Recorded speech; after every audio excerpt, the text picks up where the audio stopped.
Hello friends, কেমন আছো তোমরা? সবাই ভালো আছো আশা করি। অনেক দিন পর আমার খাবারের একটা মেনু নিয়ে চলে এলাম তোমাদের সামনে, দুপুরের লাঞ্চ মেনু।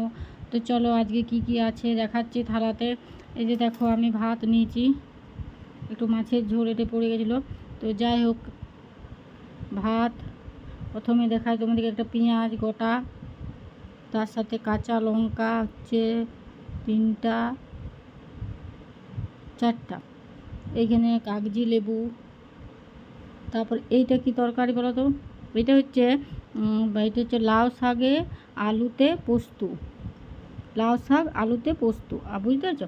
আর এইটা হচ্ছে পেঁপে ভাজা। এই দেখো, জিরা দিয়ে, গোটা জিরা দিয়ে পিঠা ভাজা হয়েছে। আর এইখানে হয়েছে পটল ভাজা। দেখো পটল ভাজাটা দেখো কেমন হয়েছে বলবে। আর এইখানে হয়েছে একটু পোস্ত বাটি, মানে পোস্ত, রসুন, পেঁয়াজ, লঙ্কা টঙ্কা দিয়ে বেশ সুন্দর জুত করে একটু বাটি ফোটার মতন হয়েছিল, পোস্ত বাটি। আর এইটা হচ্ছে কুলের আচার।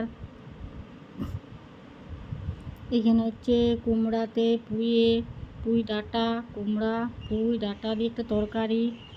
তো আর তোমাদের মাছটা দেখাতে ভুলে যাচ্ছি, যে মাছের দেখো, মাছের পিস একটা, আর ঝোল, মাছের ঝোল।